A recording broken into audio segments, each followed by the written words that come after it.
Welcome to Living the Journey with Naomi. This is more than a channel. It's a space for weekly conversations on everything that shapes our lives, from lifestyle, travel, to personal finance, to relationships, and even healing. We're building a global community of dreamers, doers, and deep feelers. And I'm so grateful you guys are part of this journey. To our 73K subscribers around the world, thank you for being a part of this journey. And if you're new here, go ahead and hit that subscribe button. Let's grow this channel to 100K strong. Let's keep growing together. I also host a daily motivation station, a place to reset, refocus, and remember your worth. But today's going to be a little different.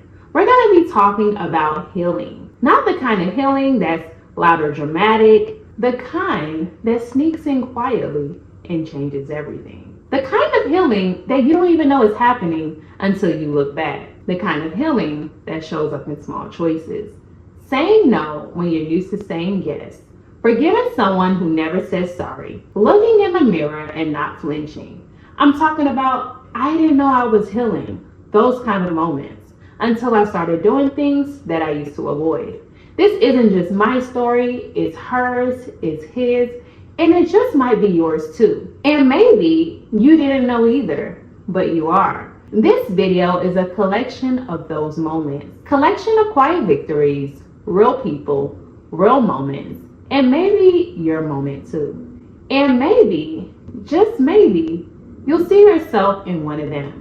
And without further ado, let's go ahead and get started. Healing doesn't always announce itself. Sometimes it's quiet. Sometimes it's a choice no one sees but you. So let's go ahead and begin with Jasmine. She used to say yes to everything. Yes to extra shifts. Yes to last minute favors. Yes to things that drained her. Because saying no felt selfish. But one day, she didn't. She closed her laptop, sat on a park bench, and chose silence. She felt guilty at first, but not exhausted. It didn't feel brave. It felt unfamiliar. But that was what you call healing. Because healing isn't always loud. Sometimes it's choosing peace over pressure. And Jasmine, she chose herself quietly. Burnout didn't break her. Boundaries saved her. That was healing. If you ever had to choose peace over pressure or silence over chaos, this space is for you. Go ahead and drop a flower in the comments if you made a quiet choice that changed everything. Your story might be the reminder someone else needs to keep going. Healing doesn't always look loud. Sometimes it's choosing peace over pressure. And then there's the mirror moment. You looked in the mirror, no makeup, no filters, just you. A quiet encounter with yourself. No filters, no performance, just you. You stand there, barefaced, no makeup, no distractions. And for the first time, you didn't criticize yourself. You don't pick yourself apart. You don't wish to be taller, slimmer, curvier, smoother. You just see yourself. And maybe for a split second, you smile. That was healing. Not because you became someone else, but because you finally saw who you are and didn't look away. You didn't need validation. You needed a moment with yourself and you gave it. So let me know in the comments if you ever had a moment like this. Share your story because someone out there needs to hear it. And if this spoke to you, go ahead and subscribe. Let's keep growing together. Darius wrote a letter to someone who hurt him. He didn't send it, he just let it go. That was healing. Sometimes healing is letting go, even when no one else sees it. Moving on to the next story, the forgotten lunchbox. Marcus, he forgot his daughter's lunch. But what happened next? Reminding him, presence matters more than perfection. She lost her mother before she could remember her face. Some say she was abandoned. Others say she was taken too soon. But Marcus, her father, made a promise. I'll be both, mom and dad. I'll never let you feel alone. Then one morning, he forgot her lunchbox. She called from school, her voice cracked. Daddy, you forgot. He didn't make excuses. He just said, I'm sorry. And all day, he worried not about the lunch, but about the promise. That night, she hugged him tight and whispered, it's okay, Daddy. And in that moment, something shifted. He realized healing doesn't come from being perfect. It comes from showing up. Even when you fall short, and he did. He showed up again and again. Healing as a parent isn't about being perfect. It's about being present. The next real story is the first date alone. After the heartbreak comes the quiet revolution. The moment you take yourself out and take your power back. And once you've reclaimed yourself, you stop waiting for someone to show up and you show up for yourself. And then there's Sierra. She booked a table for two. She had planned a date, candles, laughter, connection, but plans changed. So she canceled the second seat and went anyway. She dressed up, took herself out, ordered her favorite dish, no phone, no distractions, just her. And as she sat there, she remembered the dinners filled with silence, the smiles that didn't reach her eyes, the way she used to shrink just to keep the peace. But tonight was different. She didn't feel lonely. She felt whole, because healing isn't waiting for someone to choose you. It's choosing yourself fully, unapologetically. She didn't settle for silence. She celebrated it. Sometimes healing is choosing joy, even when no one else shows up. Now, we're gonna be talking about the romantic Jared. There's a moment you unfollow them, not out of anger, not to prove a point, but because you're finally ready to stop looking back. Jared had been checking her page every day, photos, stories, memories. It wasn't obsession, it was grief. But one night, he paused. He hovered over her name and he clicked on follow. It felt small, but it was healing. Because healing isn't erasing the past. It's choosing not to relive it. He didn't stop caring, he just started caring for himself more. I want you to know your story matters. Drop a flower in the comments if you've ever healed in silence. Someone out there needs your quiet victory. And then there's Lorraine. She was married for 26 years, built a life, raised kids, shared dreams, until one day he left for someone younger. No warning, no conversation, just a suitcase in silence. She didn't scream, nor did she chase. She sat in the quiet and let it break her. But slowly, she began to rebuild. She planted herbs in the backyard. She learned to sleep on her side of the bed and loved it. She stopped asking why and started asking what now. And then one morning, she saw his photo and didn't feel rage. She felt release. That was healing. Not because he came back, but because she did. If this moment feels familiar, if it echoes your own journey, drop a comment and tell us. Your story matters, and it might be the spark that helps someone else heal. But some wounds don't come from strangers on a screen. They come from the people who swore they never hurt you. Letting go is one thing. Forgiving the person who knew your heart and broke it anyway, that's something else. And then there's Jordan. He didn't lose her to a stranger. He lost her to his best friend, the one who knew every secret, every scar, every dream. They didn't just take his girlfriend, they took his trust. Jordan didn't scream, nor did he fight. He disappeared, blocked them both, burned the photos, buried the friendship. But the pain stayed. Until one day, he saw a picture of them smiling, and he didn't feel rage, he felt nothing.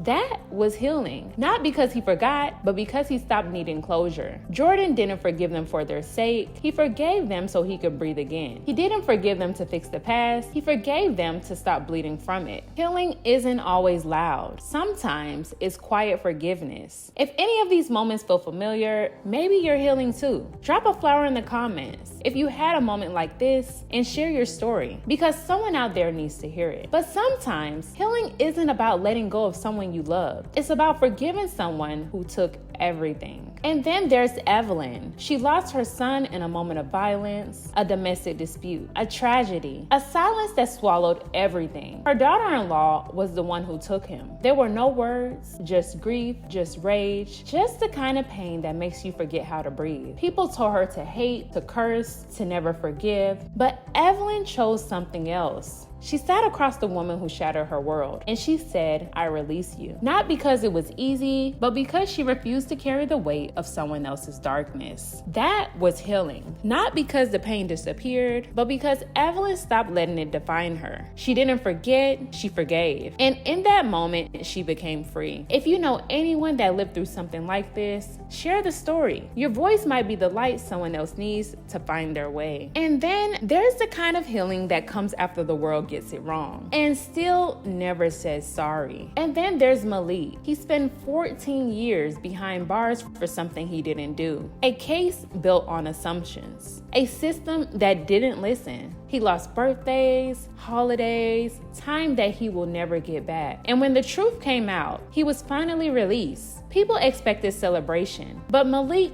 didn't feel free. He felt hollow because healing doesn't come the moment the doors open. It comes slowly in the quiet, in learning to sleep without fear, in walking past a police car and not flinching, in a forgiving world that never says sorry. Malik didn't get justice, but he found peace. And that was healing. I want you to know, healing doesn't always come with closure. Sometimes it comes with courage. If you've forgiven someone who didn't ask for it, or let go without answers, share your moment. Your strength could be someone else's turning point. And then there's the kind of healing that comes after loyalty is met with silence and you still choose to grow. So let's talk about Terrence. He worked for the government for 22 years, showed up early, stayed late, believed in the mission. Until one day, they let him go. No warning, no thank you, just a memo and a locked badge. He woke up every morning feeling betrayed, like his loyalty had been wasted. But slowly, Terrence began to rebuild. He started a garden, he taught his grandson how to fish, and he wrote a book about everything he learned. Not for revenge, but for release. That was healing. Not because the system changed, but because he did. Terrence stopped waiting for an apology and started living like he deserved peace. And then there's the kind of pain that doesn't come from a courtroom, but from a living room. The kind that breaks your heart without breaking the bond. She raised her daughter alone, worked double shifts, skipped meals, paid tuition in silence. She cheered through every milestone, from kindergarten to graduate school. And when her daughter finally made it, she unfollowed her, blocked her, erased her, as if love had an expiration date. The mother didn't beg, she didn't lash out. She sat in her kitchen holding the graduation photo and whispered, "I did my part." She still prays for her child every morning, still lights a candle every night, but she no longer aches, no longer waits. She forgave. Not because it was asked of her, but because peace was overdue. That was healing. Healing is loving someone who no longer sees you and still choosing peace over pain. If you ever carried pain that didn't get justice, if you ever had to forgive without an apology, if you ever healed in silence, let's talk about it in the comments. Your story matters. Your quiet victory might be the loud encouragement someone else needs today. And Lena, she used to explain every boundary. One day, she just said no. No guilt,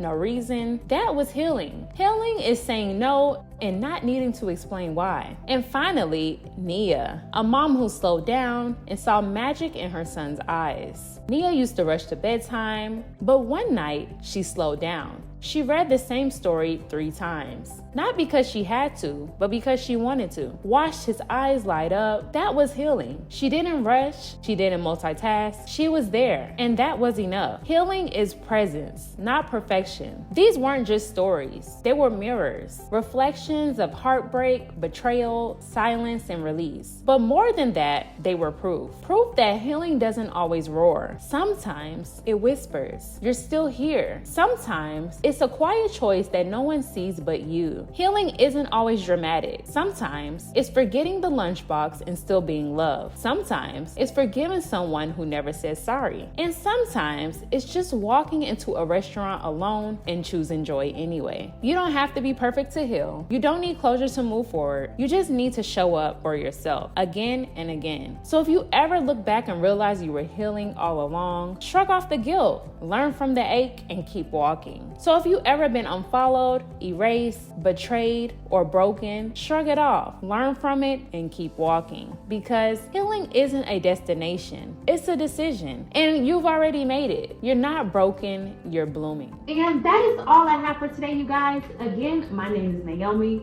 Thank you so much for watching. And if this video spoke to you, share it with someone who needs to hear. Join the 73K others walking this journey together.